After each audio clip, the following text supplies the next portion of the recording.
Hello बच्चों, आज हम करने वाले हैं शिक्षा निदेशालय राष्ट्रीय राजधानी क्षेत्र दिल्ली की गणित की वर्कशीट नंबर 48 कक्षा 9 के लिए 30 अक्टूबर 2020 की। आज हम इस वर्कशीट में करने वाले हैं बच्चों आंकड़ों का संग्रह।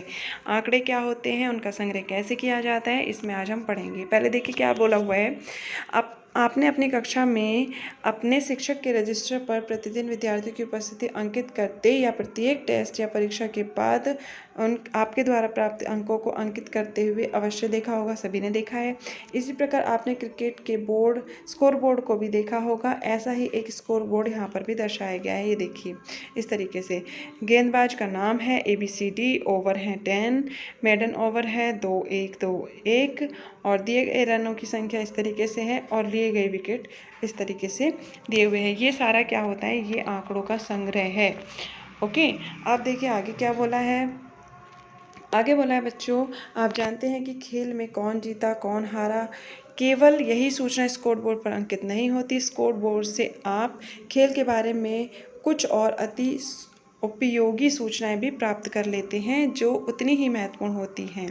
ठीक है, उदाहरण के लिए आप यह ज्ञात कर सकते हैं कि सबसे अधिक रन बनाने वाले खिलाड़ी ने कितना समय लिया, कितनी गेंदों का सामना किया।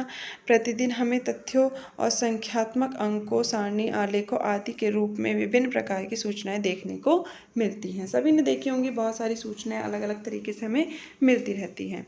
एक निश्चित उद्देश्य से एकत्रित किए गए तथ्यों या अंकों को जो संख्यात्मक या अन्य रूप में हों, आंकड़े या डेटा कहा जाता है। ठीक है, अर्थात आंकड़े संख्याओं के वे संग्रह हैं जो सूचनाएं देने के लिए एकत्रित किए जाते हैं। ओके, अब देखिए आगे और भी बहुत कुछ बताया हुआ है।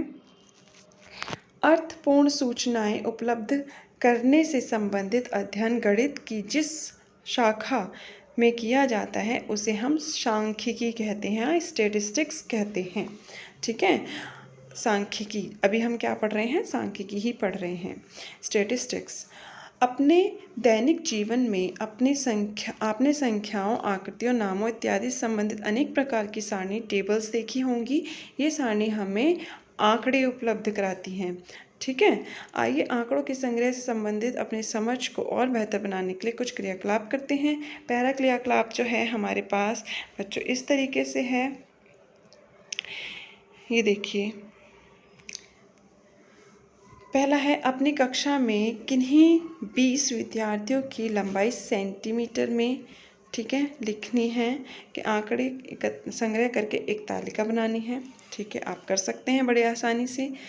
अब दूसरा क्रियाकलाप जो है, अपनी ऑनलाइन कक्षा में पिछले एक सप्ताह में अनुपस्थित रहे विद्यार्थियों की संख्या के आंकड़े संग्रह करके एक तालिका बना सकते हैं। ठीक है, ये भी आप कर सकते हैं। पहले क्रियाकलाप में आपने स्वयं अपने दिमाग में एक निश्चित उद्देश्य रखकर सूचनाओं को एकत्रित किया। ठीक है, अपने माइंड से किया। इस प्रकार एकत्रित किए गए आंकड़े हमारे प्राथमिक आंकड़े कहलाते हैं। बहुत इंपॉर्टेंट बात है, प्राथमिक आंकड़े कौन से होते हैं जो आप अपने आप माइंड से सोचकर कर लेते हैं, वो है आपके प्राइमरी डेटा। ठीक है, प्राथमिक आंकड़े। और दूसरा क्या है, दूसरे क्रियाकलाप में आप यह सूचनाएं अपने विद्यालय में उपस्थित रिकॉर्ड, जिसमें यह सूचनाएं पहले से ही एकत्रित हों, उससे आप प्राप्त कर सकते हैं। यानी कि आप अपने आप नहीं कर पाए, आपको किसी और की हेल्प लेनी पड़ी, देखना पड़ा, तो उसको हम क्या कहते हैं, गौण आंकड़े या फिर सेकेंडरी डेटा। ओके, तो गौण कौन से हो गए, वो हो गए जिनके लिए आपको किसी की हेल्प लेनी पड़ रही है, कहीं से देखना पड़ रहा है। लेकिन प्राइमरी वो हो गए, प्राथमिक आंकड़े वो हो गए जो आप स्वयं से कर सकते हैं। ठीक है, अब जो प्रश्न हमें दिए हुए हैं बच्चों वो इस तरीके से, उन आंकड़ों के 2 उदाहरण दीजिए जिन्हें आप अपने दैनिक जीवन में एकत्रित कर सकते हैं। ऐसे बहुत सारी चीज़ें हैं जिन्हें आप अपने दैनिक जीवन में स्वयं से कर सकते हैं। देखिए बच्चों, क्या कर सकते हैं, आप परिवार के सदस्यों के जन्मदिन के बारे में जान सकते हैं। ठीक है, इसके लिए आपको कुछ भी किसी की भी हेल्प लेने की ज़रूरत नहीं है। आप और भी बहुत सारी चीज़ें कर सकते हैं, एक मैंने बताया है आपको, एक आप स्वयं लिखेंगे। ठीक है, अब अगला प्रश्न है, दिए गए आंकड़ों को प्राथमिक आंकड़ों और गौण आंकड़ों में वर्गीकृत कीजिए। हमें अलग अलग इसको बाइफरकेट करना है, कौन से प्राथमिक आंकड़े हैं, कौन से गौण आंकड़े हैं। अब देखिए कक्षा 9 के 10 विद्यार्थियों के जूतों की माप, ठीक है। तो अब आप स्कूल जाते हैं, वहाँ पर देखते हैं सबके जूतों के साइज़ जो होते हैं वो अलग अलग होते हैं, तो आप देखकर उनको पता कर सकते हैं किसके जूते का साइज़ क्या है। ये आंकड़े आप आराम से इकट्ठा कर सकते हैं। तो ये वाले जो आंकड़े होंगे किसी की हेल्प लेने की ज़रूरत नहीं है, अलग से कोई नियम सूची बनाने की ज़रूरत नहीं है। तो ये हो गए आपके प्राथमिक आंकड़े, ठीक है। दूसरा है किन्हीं 20 मित्रों के रक्त समूह के लिए भाई टेस्टिंग होगी, उसके बाद इकट्ठा होंगे, तो ये आपके हो जाएंगे गौण आंकड़े।